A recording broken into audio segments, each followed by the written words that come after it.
একটি ক্ষেপণাস্ত্র আকাশপথে ছুটে আসছে। তার গতি এত বেশি যে চোখে দেখার আগেই সেটি একটি লক্ষ্যবস্তুতে আঘাত করতে পারে। কিন্তু প্রশ্ন হলো, এই ক্ষেপণাস্ত্রকে মাঝ আকাশেই কিভাবে শনাক্ত করা হয়, কিভাবে তার গতিপথ বোঝা হয়, আর কিভাবে তাকে আকাশেই ধ্বংস করা সম্ভব? এর পিছনে কাজ করে একটি অত্যন্ত জটিল ব্যবস্থা, এয়ার ডিফেন্স সিস্টেম। আজ খুব সহজ ভাষায় দেখব একটি এয়ার ডিফেন্স সিস্টেম কিভাবে শত্রুর মিসাইল শনাক্ত করা থেকে শুরু করে সেটিকে ইন্টারসেপ্ট করার চেষ্টা পর্যন্ত পুরো প্রক্রিয়াটি সম্পন্ন করে।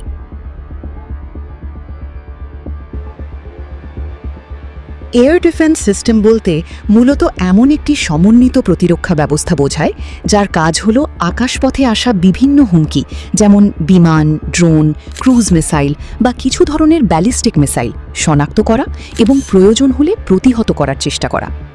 এখানে শুধু একটি মিসাইল লঞ্চার কাজ করে না, একটি পূর্ণাঙ্গ ব্যবস্থার মধ্যে থাকতে পারে radar, command centre, tracking system, interceptor missile এবং লঞ্চার। অর্থাৎ এটিকে শুধু একটি অস্ত্র না ভেবে একটি সম্পূর্ণ নেটওয়ার্ক হিসেবে দেখাই বেশি সঠিক।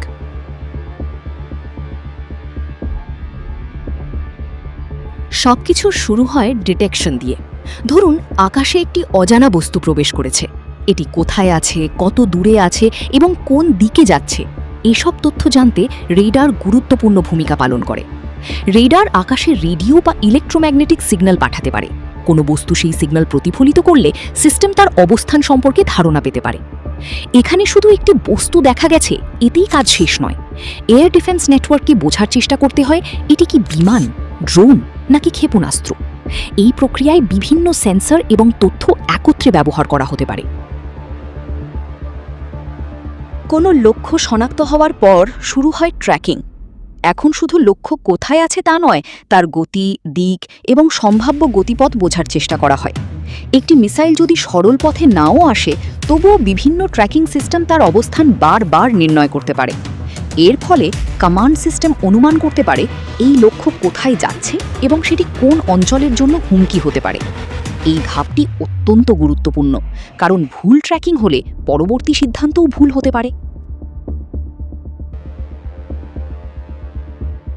এবার আসে সিদ্ধান্ত নেওয়ার পর্যায়ে। এয়ার ডিফেন্স সিস্টেমের কমান্ড অ্যান্ড কন্ট্রোল নেটওয়ার্ক বিভিন্ন সেন্সর থেকে পাওয়া তথ্য বিশ্লেষণ করে। প্রয়োজনে সিস্টেমকে নির্ধারণ করতে হয় কোন লক্ষ্যকে আগে মোকাবিলা করা দরকার, কোন ধরনের প্রতিরোধ ব্যবস্থা ব্যবহার করা যেতে পারে এবং কোন ইন্টারসেপ্টর সিস্টেম সবচেয়ে উপযুক্ত। একটি আধুনিক এয়ার ডিফেন্স নেটওয়ার্কে একাধিক রেডার, লঞ্চার এবং কমান্ড ইউনিট একসঙ্গে কাজ করতে পারে। অর্থাৎ রেডার লক্ষ্য শনাক্ত করলেই সঙ্গে সঙ্গে মিসাইল ছুড়ে দেওয়া হয়, বিষয়টি এতটা সরল নয়। এখন আসি সবচেয়ে গুরুত্বপূর্ণ অংশে, ইন্টারসেপ্টর মিসাইল। ইন্টারসেপ্টর হলো এমন প্রতিরোধী ক্ষেপণাস্ত্র যার কাজ ইনকামিং থ্রেটকে লক্ষ্য করে তাকে বাধা দেওয়ার চেষ্টা করা। কিন্তু এখানে একটা ভুল ধারণা আছে। অনেকে ভাবেন এয়ার ডিফেন্স মিসাইল শুধু শত্রুর মিসাইলের পেছনে ছুটে গিয়ে তাকে ধাক্কা দেয়। বাস্তবে ইন্টারসেপশন অনেক বেশি জটিল। ইন্টারসেপ্টরকে এমনভাবে নির্দেশনা দিতে হয় যাতে ইনকামিং টার্গেটের সম্ভাব্য অবস্থানের কাছে সেটি পৌঁছাতে পারে। অর্থাৎ লক্ষ্য যেখানে আছে শুধু সেখানে নয়, লক্ষ্য যেখানে পৌঁছাবে বলে অনুমান করা হচ্ছে সেই জায়গাটিও গুরুত্বপূর্ণ। ইন্টারসেপ্টর মিসাইলে বিভিন্ন ধরনের গাইডেন্স টেকনোলজি থাকতে পারে। কিছু ব্যবস্থায় বাইরের রেডার ও কমান্ড সিস্টেম লক্ষ্য সম্পর্কে তথ্য দেয়। আবার কিছু ইন্টারসেপ্টরের নিজস্ব সিকার সিস্টেম থাকতে পারে, যা শেষ পর্যায়ে লক্ষ্যকে আরও নির্ভুলভাবে অনুসরণ করতে সাহায্য করে। সহজভাবে বললে পুরো ব্যবস্থাটি বারবার হিসাব করতে থাকে লক্ষ্য কোথায়, ইন্টারসেপ্টর কোথায় এবং দুটির মধ্যে দূরত্ব ও গতির সম্পর্ক কী। এই কারণেই এয়ার ডিফেন্স সিস্টেম শুধু একটি মিসাইল বনাম আরেকটি মিসাইল নয়, এটি আসলে সেন্সর্স, কম্পিউটার্স, কমিউনিকেশন এবং ওয়েপন্সের সমন্বিত কাজ। যদি হিসাব সফল হয়, ইন্টারসেপ্টর ইনকামিং থ্রেটের কাছে পৌঁছানোর চেষ্টা করে। এখানে ইন্টারসেপশনের পদ্ধতি সিস্টেম ভেদে ভিন্ন হতে পারে। কিছু ইন্টারসেপ্টর সরাসরি টার্গেটের সঙ্গে সংঘর্ষের মাধ্যমে তাকে ধ্বংস করার জন্য তৈরি। এটিকে সাধারণভাবে হিট টু কিল পদ্ধতি বলা হয়। অন্য কিছু ব্যবস্থা টার্গেটের খুব কাছে গিয়ে বিস্ফোরণ ঘটিয়ে ফ্র্যাগমেন্ট বা বিস্ফোরণের প্রভাবে সেটিকে ধ্বংস করার চেষ্টা করতে পারে। অর্থাৎ সব এয়ার ডিফেন্স সিস্টেম একই প্রযুক্তিতে কাজ করে না। এখানে সবচেয়ে গুরুত্বপূর্ণ বিষয় হলো কোনো এয়ার ডিফেন্স সিস্টেমই শতভাগ নিখুঁত ঢাল নয়। কতটা কার্যকর হবে তা নির্ভর করতে পারে লক্ষ্যবস্তুর ধরন, গতি, উচ্চতা, সংখ্যা, আবহাওয়া, ডিটেকশন রেঞ্জ এবং প্রতিরক্ষা ব্যবস্থার সক্ষমতার উপর। একসঙ্গে অনেকগুলো লক্ষ্য এলে প্রতিরক্ষা ব্যবস্থার উপর চাপও বাড়তে পারে। কিছু ক্ষেপণাস্ত্র খুব দ্রুতগতির হতে পারে, আবার কিছু নিচু উচ্চতায় উড়ে রেডার ডিটেকশনকে আরও কঠিন করে তুলতে পারে। তাই আধুনিক এয়ার ডিফেন্স স্ট্র্যাটেজিতে একাধিক স্তরের প্রতিরক্ষা ব্যবহার করা গুরুত্বপূর্ণ হতে পারে। এই কারণেই অনেক উন্নত প্রতিরক্ষা ব্যবস্থায় দেখা যায় লেয়ার্ড এয়ার ডিফেন্স, অর্থাৎ একটি মাত্র সিস্টেমের ওপর নির্ভর না করে বিভিন্ন ধরনের প্রতিরক্ষা স্তর তৈরি করা হয়। একটি স্তর হয়তো দীর্ঘ দূরত্বের লক্ষ্য শনাক্ত বা প্রতিরোধ করতে পারে, আরেকটি স্তর মাঝারি দূরত্বের হুমকি মোকাবিলা করতে পারে। সবশেষে কাছাকাছি দূরত্বের জন্য থাকতে পারে শর্ট রেঞ্জ সিস্টেম বা অন্য প্রতিরক্ষা ব্যবস্থা।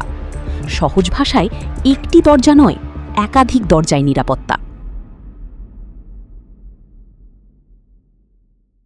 আজকের যুদ্ধে আকাশপথ থেকে আসা হুমকি খুব দ্রুত পরিবর্তিত হচ্ছে। বিমান, ড্রোন, ক্রুজ মিসাইল এবং বিভিন্ন ধরনের অন্যান্য এরিয়াল থ্রেটের কারণে শুধু শক্তিশালী সেনাবাহিনী থাকলেই হয় না, আকাশ প্রতিরক্ষাও অত্যন্ত গুরুত্বপূর্ণ। আর এয়ার ডিফেন্সের শক্তি শুধু একটি ভালো মিসাইলে নয়, এর আসল শক্তি হলো কত দ্রুত শনাক্ত করা যায়, কত নির্ভুলভাবে ট্র্যাকিং করা যায় এবং কত দ্রুত সিদ্ধান্ত নিয়ে প্রতিরোধ করা যায়। তাহলে সহজ ভাষায় পুরো প্রক্রিয়াটি হল ডিটেক্ট, ট্র্যাক, ডিসাইড, ইন্টারসেপ্ট। অর্থাৎ আগে লক্ষ্য শনাক্ত করা হয়, তারপর তার গতিপথ ট্র্যাকিং করা হয়, এরপর পরিস্থিতি অনুযায়ী সিদ্ধান্ত নেওয়া হয় এবং শেষ ধাপে ইন্টারসেপ্টর দিয়ে হুমকিটিকে প্রতিহত করার চেষ্টা করা হয়। এয়ার ডিফেন্স সিস্টেম আসলে একটি অস্ত্র নয়, এটি রেডার, সেন্সর, কম্পিউটার, কমিউনিকেশন এবং মিসাইলের সমন্বিত একটি প্রতিরক্ষা নেটওয়ার্ক। এই ধরনের সহজ ভাষায় সামরিক প্রযুক্তি ও বিশ্ব রাজনীতির বিশ্লেষণ পেতে খোঁজ ডেস্ক নিউজ সাবস্ক্রাইব করুন।